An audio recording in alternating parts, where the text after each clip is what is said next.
Welcome back to Curious Sip. Today, let's dive into something old that still makes waves. Today, we're diving into something that sounds ancient but still influences TikTok, trends, architecture, and even business, the Chinese dynasties. Yeah, sounds dusty, but trust us, the drama of these dynasties could rival Game of Thrones, betrayals, empires rising, crazy inventions. This history is lit.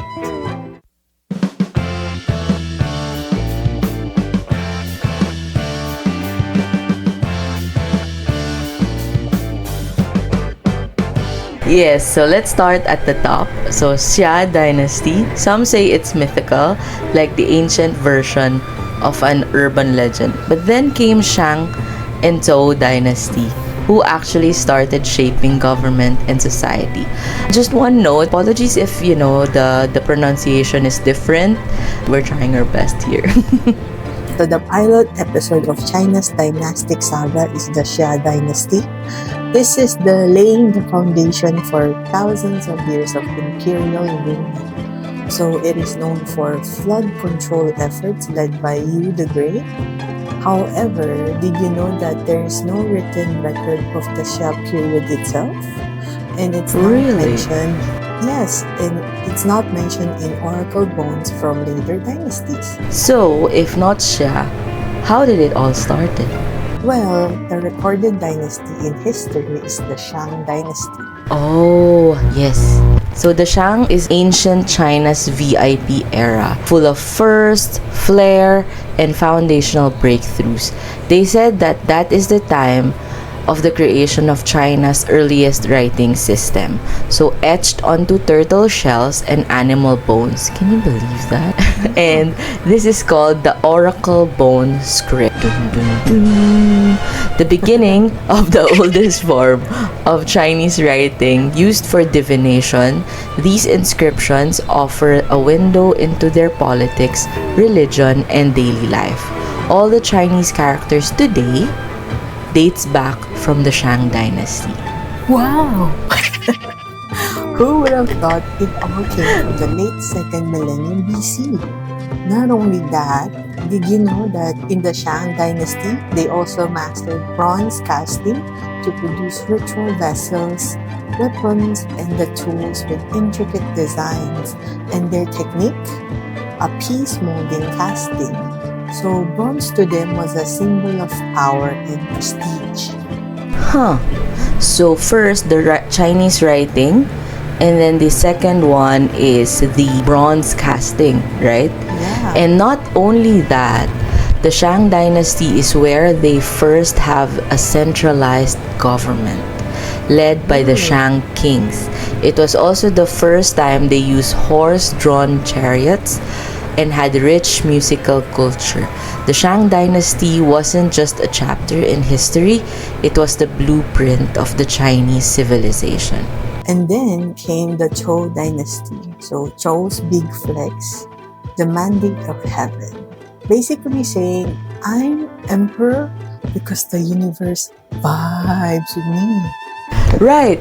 So the Zhou Dynasty is the longest lasting dynasty in Chinese history.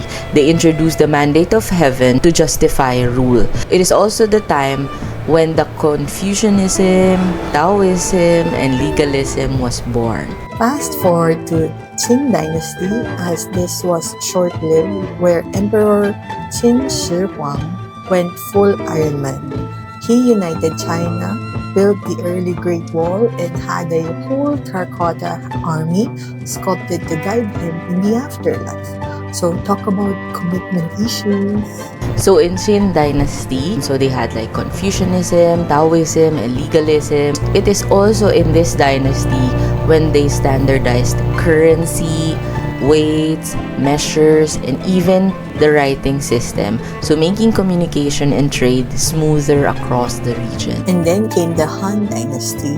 So basically, the Silicon Valley of ancient China. So inventing paper, expanding trade through the Silk Road, and launching civil service exams.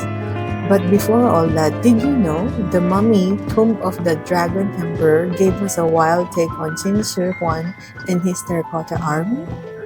In real life, that army wasn't just movie magic. So it was a funerary art meant to guard the emperor in the afterlife. Which, by the way, laid the groundwork for today's value on education and government bureaucracy in East Asia. Even today, you'll see families emphasizing schooling like it's the dynasty level important.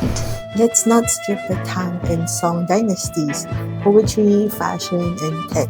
Song Dynasty's compass and printing tech helped shape info travels.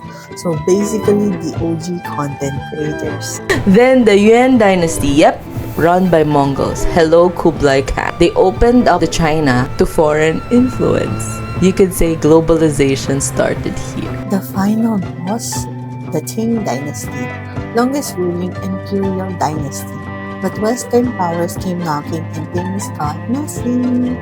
Think Opium Wars and revolutions. By 1912, the dynasties officially ended. Can you believe that? 1912.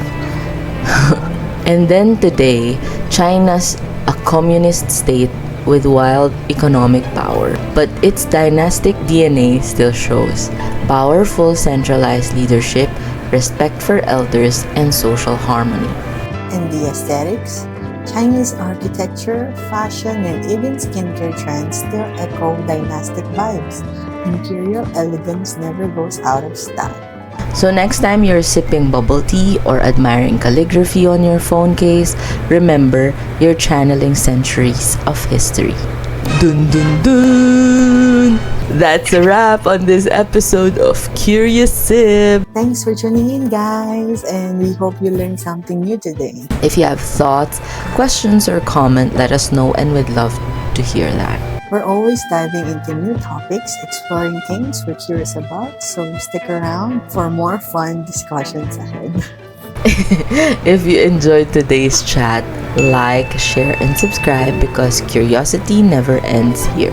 And if you're into all sorts of fun content, make sure to follow us on TikTok at Dynasty. Also, don't forget to check out the Curious Sib podcast here on YouTube and on Spotify. Links are in the description. Thanks for tuning in, and as always, stay awesome! Stay curious. And we'll catch you next time. Bye! Bye.